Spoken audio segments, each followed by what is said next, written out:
बहुत ही भयंकर एक्सीडेंट हुआ, दुर्घटना हुई जिसमें लगभग 300 लोगों की जान चली गई।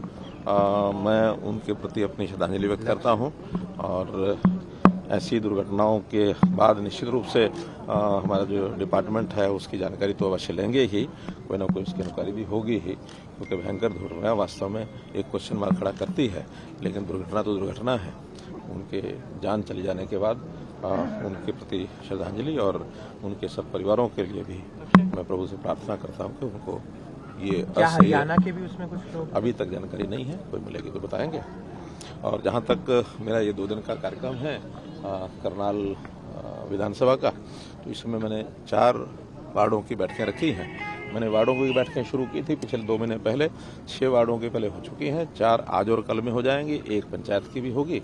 तो इस प्रकार से कार्यकर्ताओं के साथ बैठक करते हुए ये जो 2 दिन का कार्यक्रम है कंस्टिट्यूंसी का बहुत अच्छा रहा। इसमें बहुत से कार्यकर्ताओं ने जो सरकार की उपलब्धियां हैं उनके बारे में भी चर्चा की, जो इस वार्ड की कमियां हैं वो भी उन्होंने बताई हैं, कुछ लिखित में दी हैं।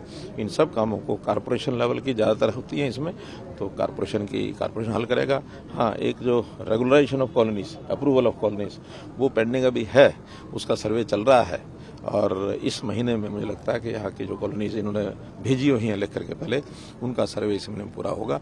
अगले महीने में उनके अप्रूवल का काम पूरा किया जाएगा। खाप पंचायतों ने अल्टीमेटम दिया है 9 तारीख तक पहलवानों के मसले।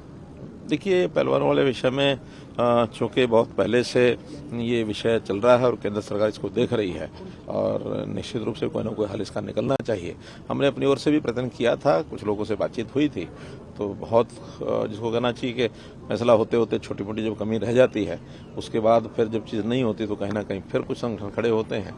खाप पंचायतों से भी मेरा निवेदन है कि इस मामले को हल करने में वो आगे आए और सहयोग करें, ताकि जो भी कोई बात आपस में विवाद की है वो नजदीक होकर के किसी तरीके से। कर्नाटक की जीत के बाद कांग्रेस कह रही है कि बीजेपी की सिंगल डिजिट में भी सीट नहीं आएगी। मैं तो कह रहा हूँ जिस कहूँगा क्या कहते हैं कि नाच ना जाने आंगन टेढ़ा, तो उनको राज करने का तो कोई सिस्टम जैसा उनका था हमको पता ही है 10 साल पहले क्या होता था। और अब 10 सालों में हरियाणा में सरकार बनाने के लिए हमने जो अपने कार्यक्रम शुरू किए हैं, तो लोग आह्लादित हैं इन 8 सालों के 9 सालों की हमारी जो उपलब्धियां हैं।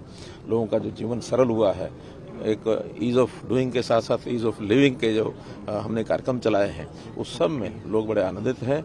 मेरा जनसंवाद का कार्यक्रम लगातार चल रहा है और उसमें मैं समझता हूं कि जनता का जो रुख स्पष्ट है कि अगली बार फिर भारतीय जनता पार्टी की सरकार आएगी। सर, करनाल में हरियाणा यूपी सीमा को लेकर विवाद बना हुआ है, ये निपटारा नहीं हो रहा।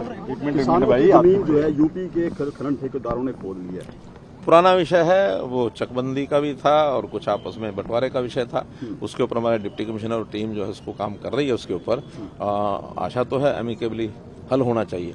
एमिकेबली हल होता तो ठीक है, नहीं तो जो कानून की राय होगी, कानून जिसकी जो जमीन है उसको मिलेगी और जो गलत कब्जा किसी ने